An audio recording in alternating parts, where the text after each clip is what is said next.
내 아이는 어떤 적성과 재능을 가지고 있고 어떤 진로를 선택하는 것이 좋을까? 자녀를 둔 학부모라면 늘 고민하는 문제 가운데 하나입니다. 하지만 속 시원한 답을 찾기란 쉽지 않습니다. 사실 우리의 학교 교육은 그동안 학생의 진로보다는 진학에 중점을 두었습니다. 하지만 근래 들어 진로 교육의 중요성이 강조되고 있습니다. 진로교육법이 지난해 처음으로 제정돼 시행되고 있습니다.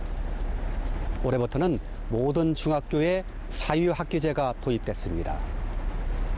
교육의 시작이자 끝이라고 해도 지나치지 않다는 진로교육.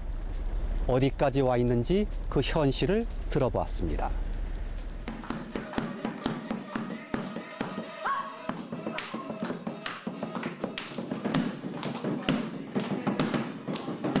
우렁차고 신명난 북소리가 교실 가득 울려 퍼집니다. 짤막한 시범 공연이 끝나자 학생들이 박수로 화답합니다. 외부에서 초청된 국악인 강사가 맛보기로 난타 공연을 선보였습니다.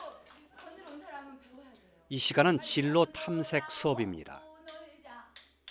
학생들과 전문 직업인의 만남을 통해 직업 세계에 대한 학생들의 이해를 돕기 위해 마련됐습니다.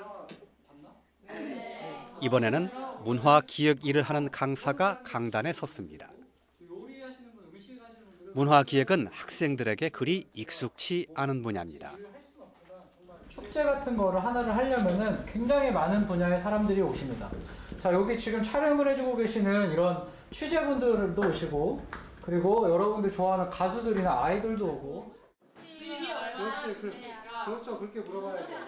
문화기획이란 어떤 일을 하는 직업인지, 이 일을 하려면 어떤 소양이 필요한지 설명과 질의응답이 오갔습니다. 이런 방식으로 학생들은 이날 6명의 직업인을 만났습니다. 학생들의 반응은 꽤 좋아 보였습니다. 강사님들이 오셔서 더 재밌고요. 선생님들이 하시는 매일 보는 사람이 아니고 처음 보는 사람들이 와서 더 재밌어요. 학생들은 강의 내용을 더 집중해서 듣게 되고 관심도 많다고 말했습니다. 제 꿈이 초등학교 선생님인데 뭐 그쪽에 비슷한 분들도 좋고 제 취미랑 같이 연관되어 계시는 선생님들이나 그런 분들이 있을 때 좀 더 관심을 갖게 되는 것 같아요. 이런 수업이 가능한 건 자유학기제 덕분입니다. 이 학교의 1학년들에게는 올해 2학기 한 학기 동안 자유학기제가 적용되고 있습니다. 자유학기제는 여러 가지 취지가 있는데 그중 하나가 진로 교육을 강화하는 겁니다. 그 일환으로 일주일에 2시간씩 진로 탐색 프로그램을 운영하고 있습니다. 때론 외부로 나가 체험 학습을 하기도 합니다. 시범 기간 2년을 포함해 3년째 자유학기제를 운영 중인 이 학교는 학생들이 진로를 탐색하는 데 효과가 큰 것으로 판단하고 있습니다. 자신의 꿈과 끼를 이제 초등학교를 졸업하고 와서 발견을 못한 아이들이 많거든요. 그런데 이 프로그램을 진행하는 과정을 통해서 자신들이 잠재되어 있는 능력이라든가 이런 것 등을 모색하고 찾아내는 데는 큰 효과가 있다고 생각을 합니다. 자유학기에는 시험을 치르지 않아 공부를 소홀히 하는 것 아니냐는 우려도 있었지만 지금은 인식이 많이 달라졌다는 평가도 내놓았습니다. 이게 마치 학교에서 그냥 아이들을 그냥 놀게끔만 하는 거 아니냐. 이거에 대한 굉장한 우려 속에서 학부모님들이 상당히 거부감을 많이 느끼고 있었고 그랬는데 우리 아이들에게 부모가 직접 짚어주지 못하는 부분들을 지금 대신 해주고 있다. 이렇게 학부모들의 의식도 많이 좋아지고 있고. 이거는 선생님이 자유학기제는 진로교육에 힘을 보태는 동력으로 착용하고 있는 것으로 보입니다. 초등학교 시절부터 축구 선수를 꿈꾸었던 박영서 씨는 한때 큰 좌절을 경험했습니다. 남아프리카 공화국으로 축구 유학까지 갔었는데 무릎을 다쳐 선수 생활을 할 수 없다는 판정을 받았습니다. 꿈을 잃어버리자 눈앞이 캄캄했습니다. 축구를 할 수 없다고 들었을 때 그때 되게 많이 울었던 것 같아요. 진짜 너무 그냥 아무 생각이 안 나서 제 마음이 되게 불안정했어요. 이거 어떻게 해야 할지 모르고 방황을 많이 했던 것 같아요. 좀 현실을 알겠더라고. 다시 한번 와보니까. 방황의 시간을 견딘 뒤 영서 씨는 새로운 진로를 찾았습니다. 축구 지도자의 길을 걷기로 마음먹고 대학도 거기에 맞춰 진학했습니다. 부모님도 기꺼이 응원해줬고 목표도 또렷해졌습니다. 지도자로서 성공을 한 다음에 이제 거기서 제가 능력이 되면 뭐 전북현대라든지 그런 프로 구단에서 이제 구단주가 이제 돼보는 게 구단을 경영하는 게 저의 설계도입니다. 자신의 진로를 정하고 난 뒤 영서 씨는 유소년 축구팀을 지도하는 등 구체적으로 자신의 미래를 그려나가고 있습니다. 홍상희 씨는 대학에서 호텔 경영학을 공부했습니다. 대학 졸업 후 두바이에 있는 7성급 호텔에 취직했습니다. 그런데 호텔 생활은 자신의 적성과 맞지 않았습니다. 결국 호텔을 그만두고 말았습니다. 사교성이 좋고 친목 동물을 주로 많이 생활을 하는 부분인데 호텔에 근무하다 보면 3교대를 하다 보니까 사람을 만난 시간 제한적이 된 부분이 있고요. 그다음에 말하는 걸 좋아하고 사람하고 대화하는 걸 좋아하는데 그런 부분도 어느 정도 제한이 되다 보니까 제 적성에는 좀 안 맞지 않았나. 사실 호텔 경영을 전공하게 된 건 그쪽이 유망하리라는 한때의 유행 때문이었습니다. 먼 길을 돌고 돌아 지금은 한 방역업체에서 영업일을 맡아 비교적 만족스러운 직장 생활을 하고 있습니다. 사람을 만나는 것도 맞고요. 그리고 그 지금 업무하는 부분에 있어서 여러 각계층의 사람들을 만나다 보니까요. 그런 것들도 사회생활 하는 데 있어서 많은 도움이 되고 있다고 보면 될 것 같아요. 홍 씨의 경우가 아니더라도 진로 문제로 고민하거나 방황하는 사람이 적지 않습니다. 한 조사 결과에 따르면 한미일 중 4나라 가운데 한국 청소년의 진로에 대한 고민지수가 5점 만점에 2.75로 가장 높은 것으로 나타났습니다. 진로에 대한 고민은 진로 교육을 통해 다소 해소될 수 있다는 조사 결과도 있습니다. 진로 체험에 참여한 학생의 진로 개발 역량이 참여하지 않은 학생보다 높다는 것입니다.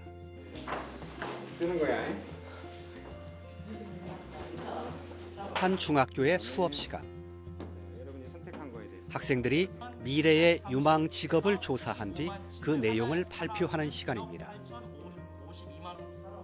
학생들이 조사한 미래 직업은 빅데이터 전문가, 동물 언어 통역사, 증강현실 전문가입니다.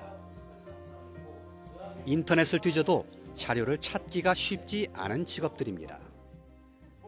그동안 이제 진로 교육이 대부분 이제 그 직업 체험 위주로, 그리고 이제 직업 체험이 가능한 범위를 찾다 보니까 너무 익숙하게 알려져 있고, 그다음에 이제 손쉽게 접근할 수 있는 직업, 그래서 대개 10개 이상을 벗어나지 않는 이런 직업들로 한정되어 있어요. 그래서 과연 이게 직업 체험일까? 틀에 박힌 내용으로는 학생들의 미래를 자극하기에 부족하다는 설명입니다. 한 학생은 동물 언어 통역사에 대해 공부했습니다. 개미가 이동을 할 때 페로몬이라는 화학 물질을 내놓는 걸로 개미들끼리 이제 언어를 주고받는데 나중에는 미래에는 사람들이 이런 거를 분석을 해서 개미들의 대화도 알아낼 수 있을까 싶어서 여기 미래 전망을 딱 봤었습니다. 직업과 진로를 다루고 있는 이 시간은 사실 국어 수업 시간입니다. 국어 시간에 나오는 설명문 쓰기를 진로와 연계해서 진행하고 있는 것입니다. 이 학교는 지난 1학기에 자유학기제를 시행했습니다. 자유학기제가 끝난 뒤 진로교육을 지속해가는 방안이 고민거리였습니다. 머리를 맞댄 끝에 이런 교과 연계형 수업을 생각해내게 됐습니다. 저희가 지난번 자유학기 끝나고 사실은 자유학기를 일반 학교로 연장시키기 위한 워크숍을 저희가 선생님들끼리 했었어요. 그때 이제 결론이 뭐냐면 교육과정 속에 녹아내리자. 그러니까 진로 따로 교과 수업 따로가 아니라 이걸 묶어서 갈 수 있는 범위 내에서 묶어 가보자라고 한 거죠. 한동안 반짝했다가 자유학기가 끝나면 진로 교육이 흐지부지되기 십상입니다. 그래서 자유학기제 이후 진로 교육을 이어가는 일은 풀어야 할 과제입니다. 자유학기제와 자유학기제가 아닌 학기 간의 격차는 좀 존재합니다. 그래서 이제 일단 예산상의 그런 예산 활용 문제도 좀 있고요.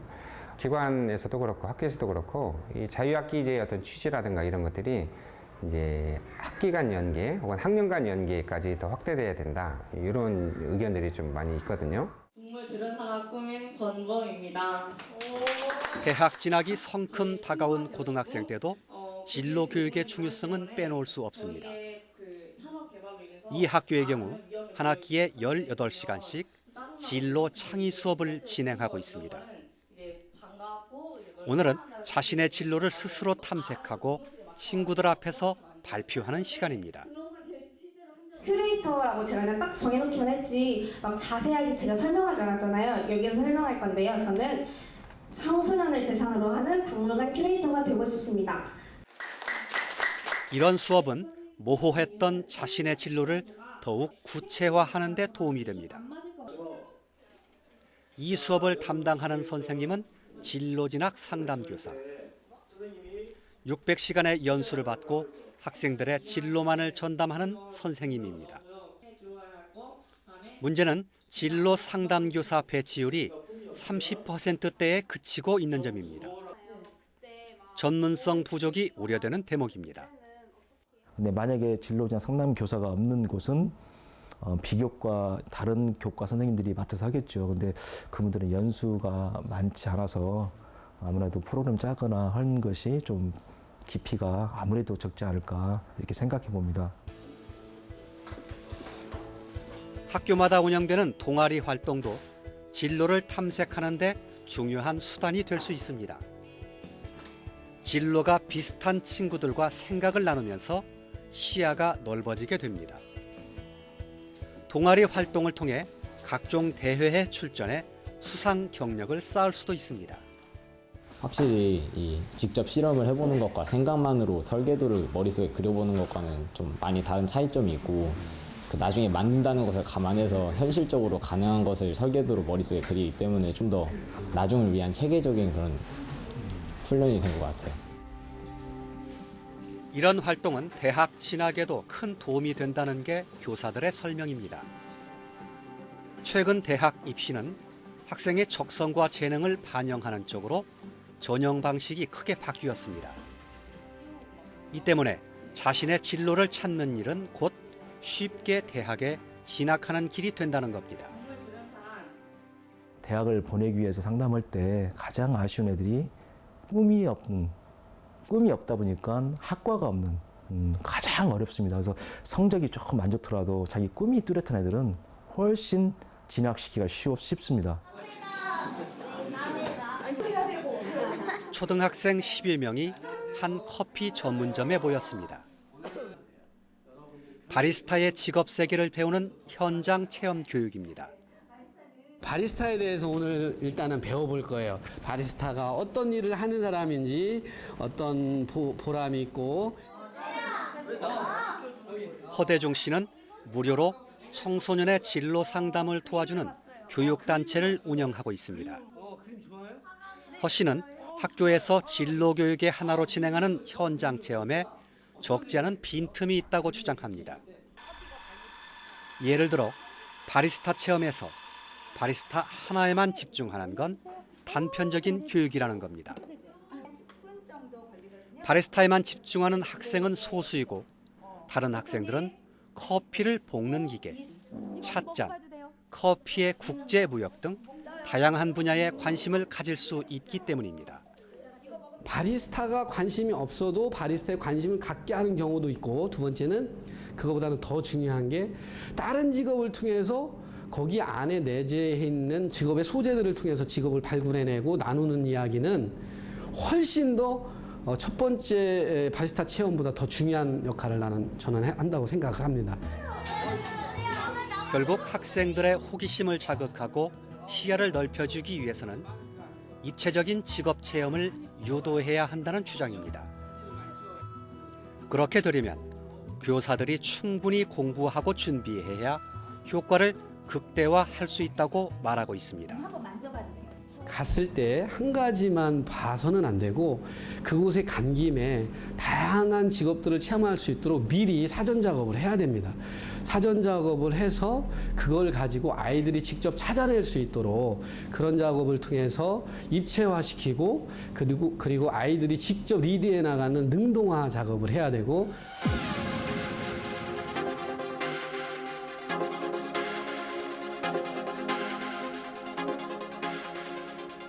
자유학기제와 진로 수업. 우리의 진로 교육은 이제 막 걸음마를 떼기 시작했습니다. 늦었지만 다행이라는 긍정적인 평가가 많습니다. 1등을 위한 시험 경쟁과 대학 입학에 매달려온 과거와는 사뭇 달라진 분위기입니다. 하지만 교육 현장에서 해결해야 할 과제들이 적잖은 것도 사실입니다. 학생들이 자신의 재능을 발견하고 행복한 공부의 길을 걸을 수 있도록 진로교육은 한층 더 넓어지고 깊어져야 합니다. 그런 아이들이 훨씬 공부를 잘해요. 무슨 얘기냐면 내 목표가 분명한 아이들. 근데 제일 난감한 아이들이 뭐 해야 할지를 모르면서 공부만 하는 아이들이에요. 능률도 안 오르고 막연하고 그러다 보니까 엄마가 조이고 학교도 조이고 이 상황 속에서 굉장히 갈등을 하죠.